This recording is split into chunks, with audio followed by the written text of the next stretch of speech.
मुनिराजों का एक परिशह और होता है, उसका नाम है शय्या परिशह। कौन सा परिशह? शय्या। सोने के स्थान को शय्या कहते हैं, है ना। जहाँ पर सोया जाता है उसे शय्या कहते हैं, है ना। मुनिराज भी सोते हैं।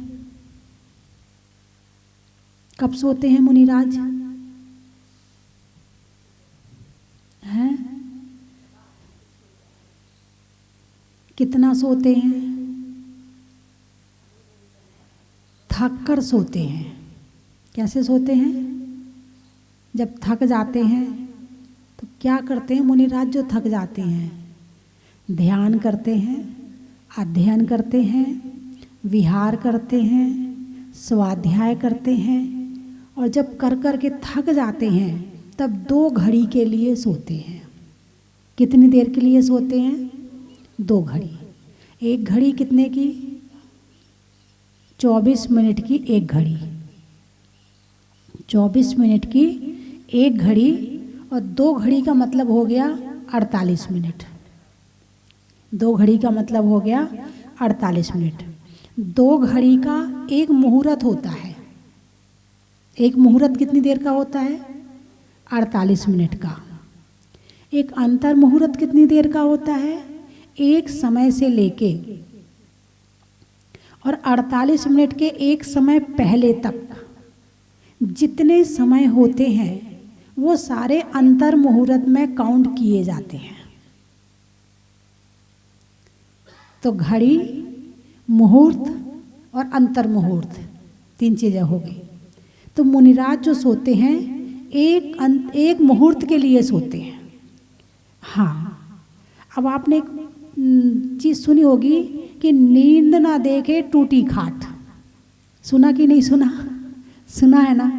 जब नींद आती है तो खाट टूटी भी हो तो भी आ जाती है, और नींद नहीं आनी हो तो डनलप के बिस्तर में, एसी और कूलर में भी नींद नहीं आती है। तो इसलिए थकान की जो नींद होती है वो ही नींद होती है, और बाकी तो बस आराम कर रहे हैं, लेट रहे हैं, थके तो है ही नहीं है, दिन भर कुछ किया ही नहीं है, इसलिए थकान हुई नहीं है। अब थकान नहीं हुई तो नींद कहाँ से आए? ऊपर से तो कई बार महिलाएं कहती हैं, बोले माता जी हमें ना रात में नींद नहीं आती है। तो मैंने उनसे पूछा कि आप दिन में कितनी देर सोती हो? बोले ज़्यादा नहीं, 2-3 घंटे सोती है। अब तुमने रात की सारी नींद तो दिन में पूरी कर ली, रात की सारी नींद दिन में पूरी कर ली, अब रात में कहाँ से नींद आएगी? नींद तो बेचारी उतनी है जितनी आनी है, और तुम मेहनत करो तो कुछ नींद भी आए। कुछ कहते अरे हमें तो रात भर सपने ही सपने आते रहते। जिसकी नींद कमज़ोर होती है उसे सपने सपने आते हैं। तो मुनिराज जो सोते हैं वो केवल एक मुहूर्त के लिए सोते हैं, एक करवट से सोते हैं। यदि वो सीधे लेट गए तो सीधे ही लेटे रहेंगे, यदि उन्होंने एक करवट ले ली है तो वो उसी करवट से लेटे रहेंगे जब तक, और इतनी देर के लिए सो रहे हैं, कम सो रहे हैं तो समय भी कम है। अच्छा, एक करवट सोने का कारण क्या है? पहले मुनिराज जंगल में रहते थे तो वहाँ पर पत्थर पे सो गए, और कहाँ कहाँ लिखा है? खप्पर के टुकड़ों पर। खैलू बोलते, क्या बोलते आपके यहाँ? जो कुटिया होती है, झोपड़ी होती है, झोपड़ी में जो मिट्टी के बनाकर ऐसे चपटे चपटे लगाए जाते हैं, खपरेल बोलते हैं। कहीं खप्पर बोलते, कहीं खपरेल बोलते, कहीं खैलू बोलते हैं। तो उसके कई बार टुकड़े पड़े होते हैं, उस पर ही सो जाते हैं। कठोर भूमि पर सो जाते हैं, कंकड़ वाली भूमि पर सो जाते हैं, कांटे वाली भूमि पर सो जाते हैं। चुपते तो होंगे ना, लेकिन नींद ना देके टूटी खाट। और जब चुप भी रहे हैं और सो भी रहे हैं तो फिर नींद पूरी नहीं आ सकती है। आराम से जितने डनलप के गद्दे में बैठ के आराम से 9 बजे उठते हो ना, ऐसी नींद उन कंकड़ पत्थर में नहीं आ सकती है। उसमें तो जितनी गहरी नींद आएगी बस उतनी आएगी, उसके बाद तो उठना ही पड़ेगा, क्योंकि चुभन महसूस होगी। क्या महसूस होगी? चुभन महसूस होगी। तो जरा सी नींद कच्ची हुई कि वो खुल जाएगी। जब तक गहरी नींद होगी तब तक तो सो सकते हैं, उसके बाद फिर नहीं सो सकते हैं। तो ये है शैया परिसय। कौन सा परिसय ये?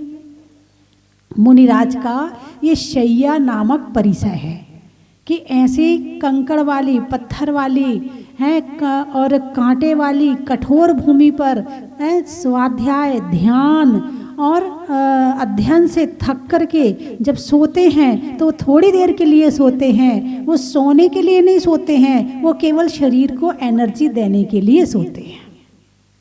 इसको कहते हैं निद्रा विजयी। क्या कहते हैं? निद्रा विजयी। नींद, भूख, नींद, भूख और काम जितना बढ़ाओ उतना बढ़ता है, और जितना घटाओ उतना घटता है। नींद, भूख और काम, ये तीनों चीजें बढ़ाओ तो बढ़ती हैं और घटाओ तो घट जाती हैं। तो मुनिराज ने अपनी निद्रा पर इतनी विजय प्राप्त कर ली है कि अब वो केवल 48 मिनट सो करके अपनी नींद पूरी कर लेते हैं और बाकी समय अपने स्वाध्याय, ध्यान, अध्ययन में लगे रहते हैं। और बाकी लोग कितनी देर सोते हैं? हाँ, 6 घंटे तो उससे तो शुरू होता है। हमारे जो आज भी पुराने बुजुर्ग हैं ना, वो रात को 10 बजे सो जाते हैं और सुबह 5 बजे उठ जाते हैं, पुराने लोग। लेकिन आने वाली पीढ़ी जो है वो रात को 2 बजे सोती है और दिन के 10 बजे उठती है। सारा रूटीन खराब। सबसे ज़्यादा प्रभाव यदि पड़ेगा तो स्वास्थ्य पर पड़ेगा। और जिनको जो रात में खाए और दिन में सोए, वो कौन होते? आपको मालूम है, जंगल में शेर भी होता है, हिरण भी होता है। हिरण रात को सोता है, दिन में खाता है, और शेर दिन में सोता है और रात को जागता है, रात में खाता है। तो सब तरह के प्राणी अलग अलग तरह के हैं। मनुष्य एक शाकाहारी प्राणी है।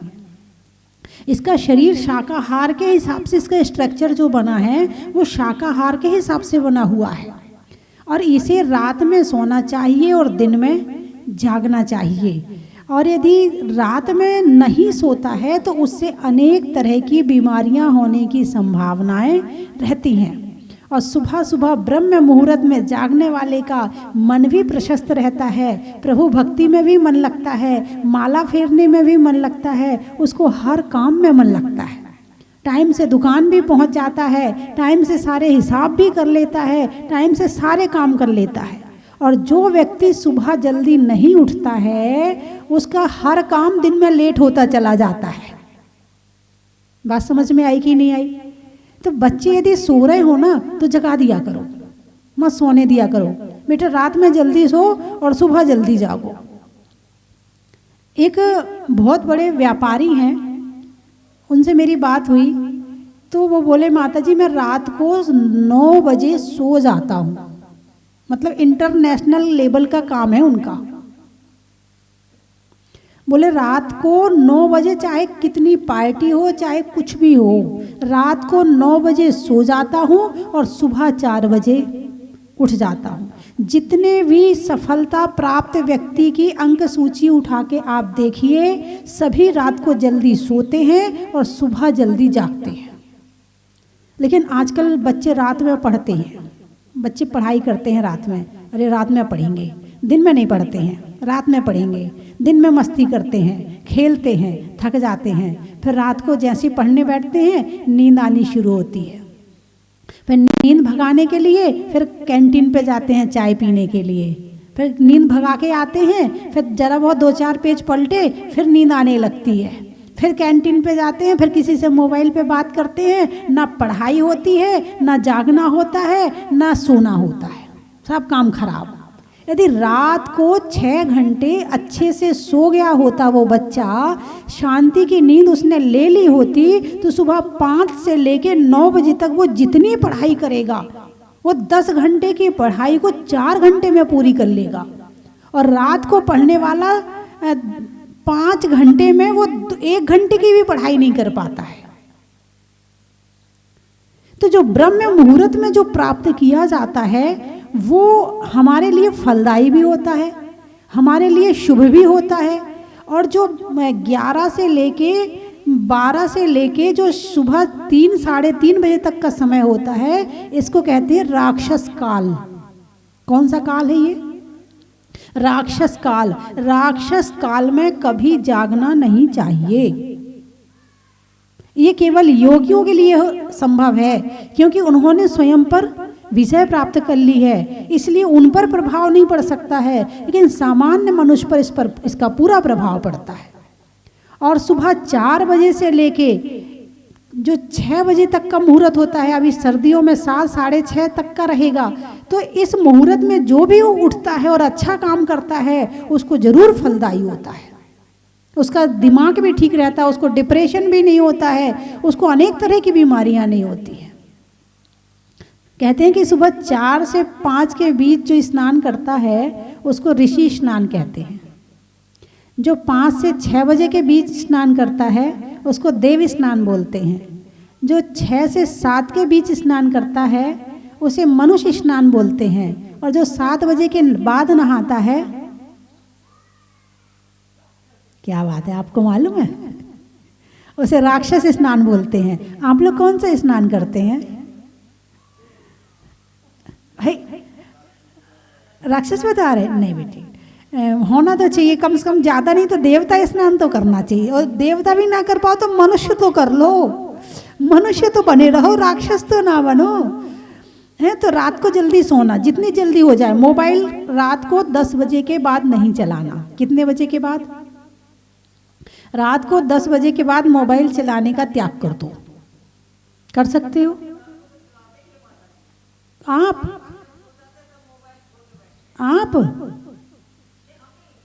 बच्चे नहीं, बच्चा तो बहुत अच्छा है, ये तो बात तो जरूर मानेगा, मुझे पता है। 10 बजे के बाद मत चलाना, ठीक है? देखो कितना अच्छा बच्चा है। नहीं, बच्चे बहुत अच्छे होते हैं, इनसे एक बार कहो ये बात मान जाते हैं। बड़े तो कई बार टाल भी देते, बच्चे नहीं टालते हैं। आप भी चलाते हैं? तो 10 बजे के बाद जितने लोग टीवी में देख रहे हैं वो भी इस बात का नियम लें कि 10 बजे के बाद मोबाइल नहीं चलाएंगे। उससे एक नहीं, कई तरह के लाभ मिलेंगे। और आप क्या सोचते हो, मोबाइल चलाने से दिमाग अच्छा होता है? जो आजकल डिप्रेशन की बीमारियां हो रही हैं उसका कारण क्या है? उसका 90% कारण, 80% कारण मोबाइल है। क्योंकि जब आदमी मोबाइल देखता है, एक बड़ी चीज़ देखने में आँखों को जोर कम पड़ता है, और जितनी चीज़ छोटी होगी उतना जोर लगता है आँखों को देखने में। यदि सुई में धागा डालना हो तो ऐसे डल जाता है, या बड़े नज़र को सेट करके एकाग्र करके डालना पड़ता है, एकाग्र करके डालना पड़ता है ना। तो यानी जितनी छोटी चीज़ देखनी है आँखों को उतना ज़्यादा जोर लगता है, और जितनी फैली हुई चीज़ देखते हैं आँखों पर जोर कम पड़ता है। अब मोबाइल है वो इतना सा, अब इतने मोबाइल में आँखों को जितना जोर पड़ता है वो सारा का सारा जोर दिमाग पर जाता है, और दिमाग की नसों पर असर करता है। और धीरे धीरे धीरे धीरे 1 दिन 2 दिन, साल 2 साल 5 साल 7 साल, और धीरे धीरे जब दिमाग की नसों पे जब ज़्यादा लोड पड़ जाता है तो फिर वे नसें खराब होने लगती हैं, और फिर उन नसों में डिप्रेशन होता है। इसलिए जितनी ज़रूरत हो उतना ही मोबाइल चलाएं, उससे ज़्यादा मोबाइल ना चलाएं। वरना आजकल के लोग ऐसे पागल हो रहे, 1 सेकंड को खाली हो तो सही, बात करते करते मोबाइल शुरू हो जाता है उनका। यानी एक बार में 2 जगह दिमाग चलते, इधर मोबाइल भी चला रहे हैं, उधर सुन भी रहे हैं, उधर जवाब भी दे रहे हैं, इधर मोबाइल भी चल रहा है। अब आप सोचो कि एक व्यक्ति एक बार में यदि 3 काम करेगा तो दिमाग पर जोर पड़ रहा है कि नहीं पड़ रहा है? पड़ रहा है ना। और ऐसा दिन में कितने बार करते हो? बहुत बार करते हो। अब ये दिमाग सारा जोर कहाँ पर पड़ा? दिमाग पर पड़ा। अब दिमाग खराब नहीं होएगा बेचारा, जिससे ज़्यादा काम करवाओगे वही बीमार हो जाएगा। जिससे ज़्यादा काम करवाओगे वो बीमार होगा। यदि तुमने मोबाइल बहुत ज़्यादा चलाया, बिना दिमाग के मोबाइल चलाया जा सकता है क्या? अरे बोलिए ना, नहीं ना। तो दिमाग तो लगाना पड़ेगा, बिना दिमाग लगाए तो मोबाइल चल ही नहीं सकता है। तो जितना ज़्यादा दिमाग लगाओगे तो कौन काम कर रहा है जब मोबाइल चल रहा है? तो दिमाग काम कर रहा है। अब दिमाग काम कर रहा है तो दिमाग में, यानी कि पहले के समय में या आज के समय में भी बच्चों को स्कूल की पढ़ाई, स्कूल कितनी देर लगता है? 6 घंटे 7 घंटे। उसके बाद 1 दिन की छुट्टी मिलती है। क्यों मिलती है भाई? 6 दिन अब इसने अपने दिमाग से काम किया है, अब 1 दिन छुट्टी, यही है ना। अब रेस्ट के लिए छोड़ दो, इस दिमाग से ज़्यादा काम ना करवाओ। जितना ज़्यादा करवाओगे पागल जल्दी हो जाओगे, है ना। इसी तरह से और भी दफ्तर हैं, ऑफिस हैं, सबकी छुट्टी होती है। क्यों होती है? इसीलिए कि अब तुमने 6 दिन काम किया है, 1 दिन दिमाग को रेस्ट दे दो। लेकिन आजकल का आदमी दिमाग से इतना काम करता है, इतना काम करता है, इतना काम करता है कि वो बड़ा तो हो नहीं पाता है, डिप्रेशन पहले हो जाता है। बात समझ में आई कि नहीं आई? वो जीवन जीना शुरू तो कर नहीं पाता है, डिप्रेशन पहले हो जाता है। वो छोटे छोटे से बच्चे लेट के चला रहे हैं, टेढ़े चला रहे हैं। अरे यही उनकी माता उन्हें मोबाइल लेके डाल देती हैं, जब तू मोबाइल से खेल, मैं अपना काम करूं। वो अपने बच्चों का भविष्य खराब कर रही हैं। नहीं, इससे दिमाग तेज होता है। अरे समय के साथ तो चलना पड़ेगा ना। अरे समय के साथ चलते चलते तुमने ज़्यादा उसे चला दिया तो बीमार और हो जाएगा, फिर कैसे चलेगा? बात समझ में आई कि नहीं आई? हर माँ की ये ख्वाहिश रहती है मेरा बच्चा पीछे ना रह जाए। जब पीछे रह जाएगा ना, वही आगे तक जाएगा, और जो जितनी तेज दौड़ेगा ना उतनी जल्दी बैठ जाएगा।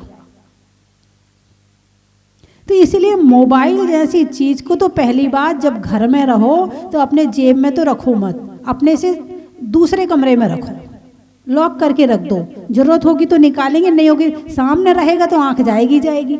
और जितने बच्चे पढ़ाई करते हैं वो तो नियम ही ले लें कि जब वो पढ़ाई करने बैठें तो अपना मोबाइल ऑफ करके और बैग के अंदर रख के और बाहर अलमारी का ताला लगा देंगे, और संकल्प ले लेंगे कि जब तक 2 घंटे का नियम ले लें, 3 घंटे का नियम ले लें, जब तक हम पढ़ाई कर रहे हैं तब तक मेरे मोबाइल का त्याग है। जो बच्चे ऐसे पढ़ाई करेंगे उन बच्चों की पढ़ाई बहुत अच्छी होगी और ध्यान से होगी और मन लगा के होगी। लेकिन जो सामने मोबाइल रखते हैं और उसी के बाजू में किताब होती है, उन बच्चों की ना तो पढ़ाई होती है और ना उनका मन लगता है। कई बार बच्चे पूछते आकर, माता जी पढ़ाई कैसे करें, मन नहीं लगता। हमने कहा जब आप पढ़ाई करने बैठते आपका मोबाइल कहाँ होता है? बस टेबल पर ही होता है, हाँ, उनकी लगने वाला भी नहीं है। 1 मिनट में किसी दोस्त का मैसेज आया, छूटी पढ़ाई, फटाफट उसे जवाब दिया, फिर पढ़ने बैठा, फिर मैसेज आया, फिर जवाब दिया, फिर हो गई पढ़ाई तुम्हारी। तो यानी मोबाइल के कारण से आज बहुत सारे ऑफिस के लोग परेशान हैं, क्योंकि जो काम करने आते हैं वो मोबाइल लेके आते हैं। जरा सा टाइम मिला तो मोबाइल चालू कर लेते हैं, बॉस ने डांटा तो काम करना शुरू कर दिया। यानी काम भी नहीं हो रहा है आजकल ढंग से। और मोबाइल तो जियो ने तो मोबाइल सबके हाथ में दे दिया, जो बिना पढ़ा लिखा है ना, जिसको पढ़ना भी नहीं आता है वो भी आराम से मोबाइल चला रहा है। ऐसे ऐसे उसमें फंक्शन दे दिए, ऑप्शन दे दिए कि तुम्हें पढ़ने लिखने की भी जरूरत नहीं, तुम तो बटन दबाओ, जैसे नल में पानी आ जाता है वैसे चित्र आने शुरू हो जाएंगे, वैसे वीडियो आनी शुरू हो जाएंगी। अब पढ़नी तो नहीं आता है, वीडियो तो सुन ही सकते हैं, देख सकते हैं, तो वो बिना पढ़े लिखे के काम की भी होती है। तो मोबाइल के कारण से एक आँखों की और एक दिमाग की प्रॉब्लम बढ़ने वाली है, ये सोच के रखना। आने वाले समय में बीमारियां बढ़ेंगी, घटेंगी नहीं। और बच्चों में आज इतनी ज़्यादा आँखों की प्रॉब्लम हो रही है, उसका कारण उसकी माँ है। जब बच्चा गर्भ में होता है तो माँ को मोबाइल कम चलाना चाहिए। उसकी आँख पर जितना जोर पड़ेगा उस बच्चे की आँख पर उतना जोर पड़ेगा, उसके दिमाग पर जितना जोर पड़ेगा उस बच्चे के दिमाग पर उतना जोर पड़ेगा। तो मोबाइल से जितना दूर रहा जाए तो उतना अच्छा। जैसे चाकू होती ना, चाकू से चाकू को आप अपने पास कितनी देर के लिए रखते हैं? जितनी देर काम होता है? और ज्यादा देर के लिए रखने लगो तो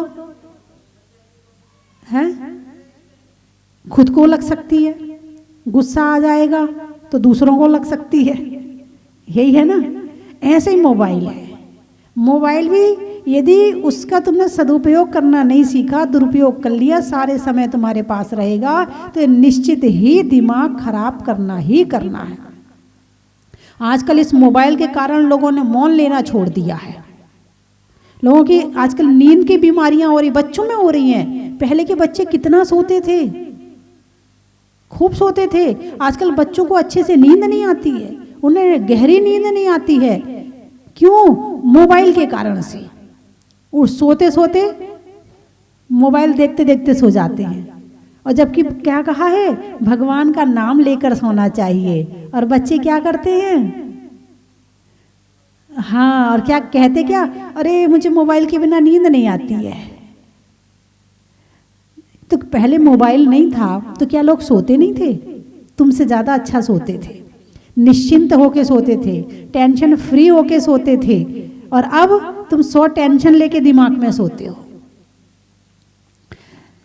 तो बात चल रही है निद्रा विजय की, कि कम सोना चाहिए। कम क्यों सोना चाहिए? निद्रा जो भगवान हैं, अरिहंत भगवान हैं, वो 18 दोषों से रहित हैं। कितने दोषों से? 18 दोषों से। क्षुत पिपासा जरा तंके जन्मांतक भयस्मया न राग द्वेष मोहाशा यस्याप्ता सब प्रकृतते। इसमें एक निद्रा नामक दोष भी है। कौन सा? सोना एक दोष है। सोते समय इंसान में, और जो आत्मा से रहित शरीर है उसमें कोई अंतर होता है क्या? वो मुर्दा भी कुछ नहीं कर सकता है, और सोता हुआ इंसान भी कुछ नहीं कर सकता है। उसमें सांसें नहीं आ रही हैं, इसमें सांसें चल रही हैं, बस यही अंतर रह जाता है। यानी बेहोशी है। निद्रा क्या है? बेहोशी है। तो आत्मा जितनी ज्यादा बेहोश रहेगी, कर्म का बंध भी होता है उसमें। तो इसीलिए दर्शनावरणी कर्म का तीव्र बंध होता है सोते समय, और जो दिन में सोता है उसको तो तीव्र से तीव्र दर्शनावरणी कर्म का बंध होता है। और दर्शनावरणी क्या करता है? दर्शन मोहिनी क्या करता है? देखने नहीं देता है। क्या करता है? देखने नहीं देता है, अवधि दर्शन नहीं होने देता है, केवल दर्शन नहीं होने देता है। तो इसीलिए दिन में नहीं सो करके रात में सो, और जितना जरूरत है उतना सो। तो ये हो गया निद्रा के लिए शय्या परिचय किसका? मुनिराजों का। तो आप लोग जब सोते हो तो गद्दे में सोते होंगे, हैं? अब कभी भाव बने दीक्षा लेने के, और फिर चटाई में सोना पड़े तो क्या करोगे? फिर उसका अभ्यास तो करना पड़ेगा ना, हैं? उसका अभ्यास ऐसे कर सकते हो कि घर में रहकर अष्टमी और चतुर्दशी को चटाई में सोएंगे। यदि ऐसा किया जाए तो इससे थोड़ी थोड़ी साधना भी रहेगी, आदत भी रहेगी, और कभी भाव बनेंगे त्याग के, समाधि के, तो उसमें भी काम आ जाएगा। और यदि आप रोज ही गद्दे में सोते हो तो आपको पता ही नहीं कि चटाई में सोया कैसे जाता है, कैसे हड्डियां गड़ती हैं कभी कभी। हाँ, चटाई में सो तो चटाई तो भाई तखत पे बिछी है या जमीन में बिछी है, वो तो कठोर ही है ना। बस ये है कि सर्दी से थोड़ा सा जो जमीन में ठंडक थी उससे बचत हो गई। और पहले के समय में तो जमीन में भी सो सकते थे। क्यों सो सकते थे? क्योंकि मिट्टी के मकान होते थे। मिट्टी ना तो ठंडी होती है ना गर्म होती है। जो कमरे में आपके मिट्टी होती है वो ना ठंडी होती है ना गर्म होती है। और जमीन पे सो जाओ तो जरूरत ही नहीं है बिस्तर की। लेकिन पत्थर ठंडा भी होता है, गर्म भी होता है, इसलिए इन सब चीज़ों की आवश्यकता पड़ रही है। पहले के समय में पुराल लेते थे, वो क्या कहते हैं उसको, धान का पुराल बोलते थे, घास बोलते, पुराली बोलते हैं। उस साधु ज़्यादातर उसी में सोते थे। लेकिन अब जैसे जैसे समय मॉडर्न होता जा रहा है, जैसे जैसे समय बदलता जा रहा है वैसे वैसे थोड़ी थोड़ी इन चीज़ों में भी परिवर्तन आता जा रहा है। लेकिन आज भी ऐसे साधु भी हैं जो चटाई नहीं लेते हैं, आज भी है, ये नहीं कह सकते कि नहीं है। आज भी ऐसी साधना चल रही है। ऐसे मुनिराज हैं जो इतनी ठंड आने पर भी न चटाई ओढ़ते हैं और न चटाई बिछाते हैं। जिसके शरीर का संघनन जैसा है, जिसके शरीर की शक्ति जैसी है, वो वैसा करता है। जब दीक्षा मैंने भी ली थी उस समय 5-6 साल तक तो मैंने भी 8 महीने चटाई नहीं लेती थी, 8 महीने बिना चटाई के रहती थी। लेकिन जैसे जैसे वो शरीर का जैसे जैसे संघनन होता है तो थोड़ा सा फिर उस हिसाब से भी चलना पड़ता है। यदि सहन कर रहा है तो जरूर करें, नहीं कर रहा है तो फिर इसका उपयोग करें। लेकिन परिसय विजय बनना बहुत जरूरी है। यदि इन पर विजय ना प्राप्त की जाए तो ये सारी चीजें फिर हमारी साधना में बाधक बन जाती हैं। तो निद्रा, कितने तरह की निद्रा होती है? 5 तरह की निद्रा। कुत्ते जैसी, जरा सी आहट हुई उठ के बैठ गया, निद्रा। निद्रा, बच्चा सो रहा है और सोते हुए बच्चे को माँ ने उठा, बेटा उठ जा, देख स्कूल का टाइम हो गया, उठा के भी बिठा दिया, फिर भी सोए जा रहा, ऊँघे जा रहा है। जैसे ही माँ दूसरे कमरे में गई फिर सो गया। निद्रा। निद्रा। प्रचला, सोते हुए बोलता है, बड़बड़ाता है। प्रचला। प्रचला, सोते हुए बोलता भी है, आंख बहती है, लार बहती है, 1 नंबर कर देता है, पता ही नहीं चलता है? प्रचला। प्रचला। और अगली है स्त्यान गृद्धि। स्त्यान गृद्धि निद्रा तो बड़ी खतरनाक है। स्त्यान गृद्धि निद्रा में इंसान नींद में उठता है, काम कर लेता है और फिर जाके सो जाता है। सुबह उठ के पूछता है, अरे ये काम कैसे हो गया? भाई तूने तो किया था। एक तो सच्ची घटना है कि एक व्यक्ति को किसी को 2 लाख रुपए देने थे। अब वो उस दिन इत्तेफाक से कहीं से थक हार के आया था तो रात को 8:30-9 बजे सो गया। अब उसकी वो जो स्त्यान गृद्धि निद्रा थी उसमें वो उठ गया और उठ करके उसने अपने उससे 2 लाख रुपए निकाले। रात के 11 बजे उसके घर गया, जिसको पैसे देने थे उसको पैसे दिए, आकर के सो गया। सुबह फिर जाके कहता मुझे आपके 2 लाख रुपए देने हैं। बोले रात को दिए तो थे तूने? बोले मैंने 2 लाख रुपए दिए थे। बोले हाँ। और यदि वो ईमानदार नहीं होता तो फिर 2 लाख का हिसाब ढूंढना मुश्किल हो जाता कि कहाँ गए 2 लाख। किसी पे चोरी का इल्जाम लगा देते। रात को कई बार दरवाजा बंद करके सोते हैं, रात को किसी ने खटखटाया, उठ करके खोल दिया, सुबह पूछ रहे अरे तुम रात को अंदर कैसे आए? भाई तुमने तो दरवाजा खोला। नहीं नहीं, मुझे तो याद ही नहीं कि मैंने दरवाजा खोला है। ऐसा कई बार हो जाता कि नहीं हो जाता है। ये अक्सर बच्चों में ज़्यादा होती है। बच्चों की नींद गहरी होती है इसलिए उनमें ज़्यादा होती है। तो इसको कहते हैं स्त्यान गृद्धि निद्रा। और कई बार तो लोग बताते हैं, बोले एक बार तो हम हॉस्टल में थे और वह सोया तो मेरे तो 12 घंटे हो गए, 13 घंटे हो गए, अब मैं तो उठा ही नहीं, इतनी गहरी नींद मेरी, सोए जा रहा। अब लोगों ने दरवाज़ा खटखटाया तो भी नहीं उठा मैं, लोगों ने पीटा दरवाज़ा, मैं तो भी नहीं उठा। फिर लोगों ने खिड़की में से बांस डाला, खिड़की में से बांस डाला और फिर यूं उसको हिलाया, उस बांस से उसे हिलाया, वो तब जागा। तो ऐसे ऐसे सोने वाले भी संसार में हैं। तो भगवान महावीर ने निद्रा विजय बनने के लिए कम सोना, कठोर भूमि पर सोना, साधना के लिए कंकड़ पत्थर की भूमि पर सोना और इस तरह से निद्रा पर विजय प्राप्त करना। कम सोना, कम खाना, गम खाना। लेकिन आप ऐसा मत करना कि माता जी ने कहा कम सोना तो बस नींद आ भी रही है तो भी ना सो। भाई डॉक्टर के हिसाब से तो कम से कम 6 घंटे सोना चाहिए। कितने घंटे? 6 घंटे। यदि एक व्यक्ति कम से कम 6 घंटे सोता है और उसकी 100 साल की आयु है, तो अपने जीवन का कितना जीवन उसने सोने में बिता दिया? अरे बोलिए ना, 24 घंटे में से 6 घंटे सोया ना, तो चौथा हिस्सा तो चला गया सोने में। अब हालांकि जरूरी है, ऐसा नहीं कह रहे कि जरूरी नहीं है, अभी सामान्य प्राणी है, अभी हम वो प्राणी नहीं है कि अभी हम उस पर बिल्कुल से छोड़ सकें। ये बिल्कुल से तो तब छोड़ी जाती है जब मुनिराज पूर्ण साधना करके बहुत रिद्धि सिद्धियों के मालिक बन जाते हैं, बहुत रिद्धि सिद्धियों को प्राप्त हो जाते हैं, ये तब जाके छूटती है। और उसके बाद भी जब अरिहंत बन जाते हैं, 4 घातिया कर्मों का नाश हो जाता है, दर्शनावर्णी कर्म का नाश हो जाता है, तब जाके निद्रा विजयी होते हैं, तब जाके हम दर्शन, केवल दर्शन को प्राप्त करते हैं। जब सीधे आत्मा से दर्शन शुरू हो जाता है, तब शरीर की इन क्रियाओं में फिर खत्म हो जाती है क्रियाएं, और फिर इनकी आवश्यकता भोजन है। भोजन के बिना शरीर चलता है क्या? नहीं। लेकिन हमारे भगवान भोजन करते हैं क्या? नहीं करते। क्यों?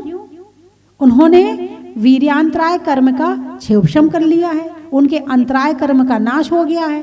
और अंतराय कर्म का नाश हुआ तो वो शक्ति प्राप्त हुई कि अब शक्ति बाहर से नहीं, शक्ति आत्मा से प्रकट हो रही है।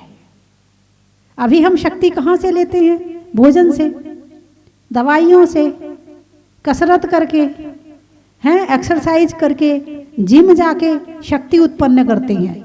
लेकिन जब आत्मा की शक्ति प्रकट हो जाती है तो इन बाहर की चीज़ों की जरूरत नहीं होती है। अंतराय कर्म का नाश हुआ तो शारीरिक बल प्राप्त हो गया वीर्यांतराय कर्म के क्षयोपशम से। मोहिनी कर्म का नाश हो गया तो मोहिनी के नाश से क्या क्या हो गया? बहुत सारे काम हो गए। इसमें तो किसी भी चीज़ के प्रति मोहित होना छोड़ दिया। दर्शनावर्णी कर्म का नाश हुआ तो दर्शनावर्णी कर्म के नाश से निद्रा पर विजय प्राप्त हुई और केवल दर्शन की प्राप्ति हुई। ज्ञानावरण कर्म का नाश हुआ तो ज्ञानावरण के नाश होने से केवल ज्ञान प्राप्त हो गया।